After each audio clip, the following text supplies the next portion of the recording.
Hello दोस्तों, मैं हूँ राइटर उत्तम और आज मैं रिव्यू करने जा रहा हूँ अंग्रेज़ फिल्म नेपोलियन।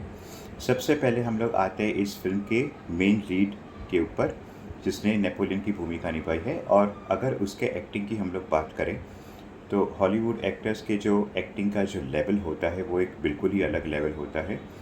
एकदम नेचुरल परफॉर्मेंस, एकदम लग रहा था कि जैसे नेपोलियन ही परफॉर्म कर रहा है। तो एक्टिंग में 10 में से मैं 8 मार्क्स दे दूँगा। अब आते हैं डायरेक्शन के ऊपर। डायरेक्शन में जो डायरेक्टर का जो विज़न है और जिस तरीके से वो चीज़ को एग्जीक्यूट किया गया है, अगेन 10 में से 8। सिनेमेटोग्राफी, सिनेमेटोग्राफी की तो जितनी तारीफ़ करे उतनी कम है। मैं इसे एक्चुअल में 10 में से 10 दूंगा, क्योंकि जो विजुअल लैंग्वेज है, जिस तरीके से पर्दे के ऊपर जो सारे सीन्स दिखाए जाते हैं, जिस तरीके की लाइटिंग है, जिस तरीके की सेटिंग है, और सबसे इम्पॉर्टेंट उनका जो वार्डरोब है, यानी कि जो कॉस्ट्यूम्स है, कॉस्ट्यूम्स की जो छोटी छोटी डिटेल्स दिखाई गई है, उसके लिए तो मैं कोई मार्क्स ही कट नहीं कर सकता हूँ। और जिन्होंने भी ये कॉस्ट्यूम डिज़ाइन की है, इतनी मेहनत से और इतनी इंट्रिकेटली रिसर्च की हुई ये सारी कॉस्ट्यूम्स है। इसके बाद अगर हम लोग स्पेशल इफ़ेक्ट्स देखें तो स्पेशल इफ़ेक्ट्स स्पेशली एक जो वॉर वाला सीन है जो बर्फीले प्रदेश में होता है, वहाँ पे जो स्पेशल इफ़ेक्ट्स है वो इतनी कमाल की है, इतनी कमाल की है कि मैं 10 में से 10 वो स्पेशल इफ़ेक्ट्स को दे दूँगा। अब आते हैं हम लोग प्लॉट के ऊपर। प्लॉट में बेसिकली नेपोलियन बोनापार्ट ने जो 61 जो युद्ध किए हैं, उसको लेके ये है। इसके साथ साथ उसकी पर्सनल लाइफ भी दिखाई गई है। लेकिन मेन प्लॉट अगर देखा जाए तो वैसे कोई स्टोरी नहीं है। बेसिकली ये सारे जो वॉर्स हैं वो फ्रांस वर्सेस ब्रिटिशर्स के बीच में ही जो वॉर्स हैं। तो प्लॉट वो है। एक्शन, पूरे मूवी में जो एक्शन है वो इतनी एक्स्ट्रा ऑर्डिनरी है। जो एक्शन है वो वॉर रिलेटेड एक्शन है, एक्स्ट्रा ऑर्डिनरी एक्शन है। 10 में से 10 मार्क्स। उसके बाद डायलॉग्स जो है, डायलॉग्स भी जो बहुत ही अप्रोप्रिएट है, बहुत ही शॉर्ट और क्रिस्प डायलॉग्स है, बहुत अच्छे हैं। 10 में से 7 मार्क्स मैं उनको दूंगा। उसके बाद अट्रैक्शन, तो फिल्म में अट्रैक्शन क्या है? तो सबसे पहले तो नेपोलियन इटसेल्फ इतनी बड़ी एक ऐतिहासिक पात्र है कि उनका नाम सुनते ही हम लोग को मन करता है कि उनके बारे में जो फिल्म बनी है वो हम लोग जाके देखा है, क्योंकि यूरोपियन हिस्ट्री में उनका बहुत बड़ा नाम था। और आज भी हम लोग इतिहास में नेपोलियन बोनापार्ट के बारे में पढ़ते हैं, तो नेचुरली क्यूरियोसिटी रहती है कि उनके बारे में क्या दिखाया गया है। उसके बाद अगर थीम्स देखें तो थीम्स तो उन्होंने बेसिकली वॉर एक थीम है, उसके बाद लव एक थीम है, बिट्रियल एक थीम है, और छोटी छोटी थीम्स में हम लोग देखें तो वही जो इंट्रिग्स वगैरह जो है। तो थीम्स के लिए मैं 10 में से 6 मार्क्स दे दूँगा। एडिटिंग, एडिटिंग बहुत ही खूब तरीके से किया गया है, बहुत ही एक्सीलेंट तरीके से किया गया है। 10 में से 8 मार्क्स मैं एडिटिंग को भी दे दूँगा। उसके बाद हम लोग आते हैं वो जो कैरेक्टर है, मेन कैरेक्टर, उसका लुक, उसकी बॉडी, और जो मेन एक्ट्रेस है उसका लुक, उसकी बॉडी। तो जो नेपोलियन का जो रोल जिसने किया हुआ है उसका लुक भी बहुत ही अप्रोप्रिएट है, बॉडी भी उसने अच्छी उसकी दिखाई गई है। क्योंकि रियल लाइफ में नेपोलियन बोनापार्ट शॉर्ट थे, तो इनको भी शॉर्ट दिखाया गया है। और उनकी जो वाइफ बनी है जोसेफाइन, उस क्योंकि रियल लाइफ में भी वो उतनी सुंदर नहीं थी, तो उसको भी उतना सुंदर नहीं दिखाया गया है। लेकिन परफॉर्मेंस वाइज उनका भी अच्छा है। तो ये सब के लिए 10 में से 7। अब हम लोग आते हैं इस रिव्यू के मेन पार्ट ऊपर कि ये स्पेशल सीन्स इसमें क्या है।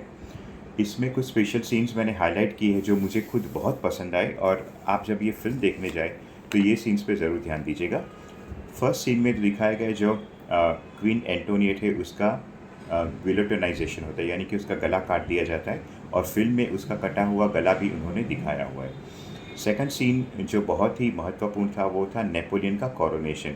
लेकिन यानी कि जबकि उसे एक बड़े एम्परर की पदवी दी जाती है, वो कोरोनेशन सीन में इतनी ऑथेंटिसिटी उन्होंने दिखाई थी।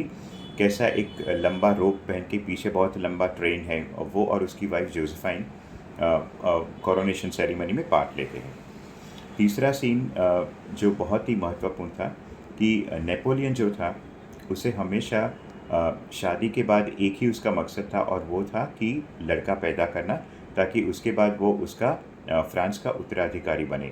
तो जब भी उसे लव मेकिंग करते हुए दिखाया, यानी कि सेक्स करते हुए दिखाया है, तो ऐसे दिखाया हुआ है कि वो जैसे एक जंग में जा रहा है और वो रेयर एंट्री पोजीशन में ही हमेशा अपनी वाइफ जोसेफाइन के साथ सेक्स करता है, और सेक्स आनंद लेने के लिए नहीं करता है, सिर्फ बच्चे पैदा करने के लिए, यानी कि बेटा पैदा करने के लिए वो जैसे संभोग करता है।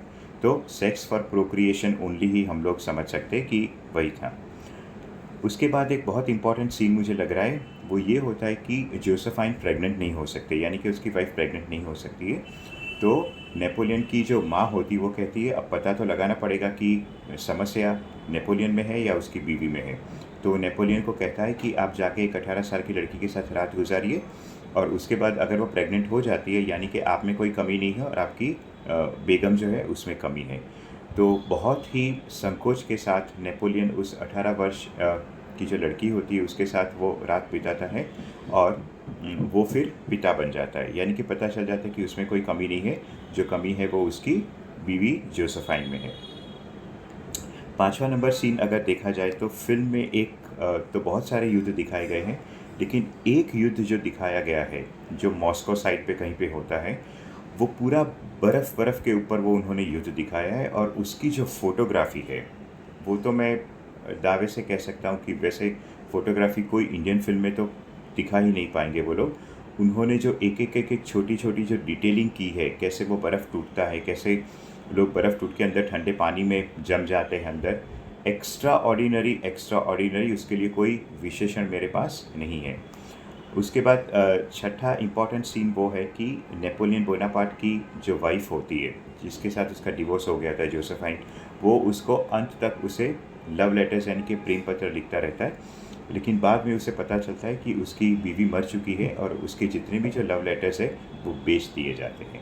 तो ये एक बहुत ही दुखद सीन दिखाया गया है कि नेपोलियन के प्यार की निशानी है वो ऐसे इस तरीके से नीलाम हो जाती है।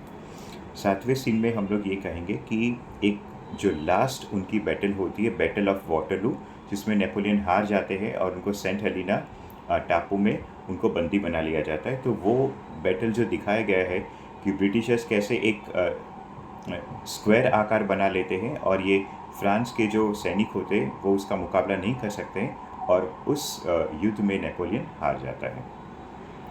सीन नंबर 8 जो है उसमें एक बहुत ही इंपॉर्टेंट चीज़ दिखाई गई है कि क्योंकि ये नेपोलियन की वाइफ जोसेफाइन मां नहीं बन सकती, तो वो उसे डिवोर्स दे देता है, लेकिन जीवन भर वो उसका सबसे बेस्ट फ्रेंड बना रहता है। तो वो एक बहुत ही अच्छी चीज़ दिखाई गई होती है, और जीवन भर वो उसे लव लेटर्स भी लिखता है और वो भी उसे लव लेटर्स लिखती रहती है।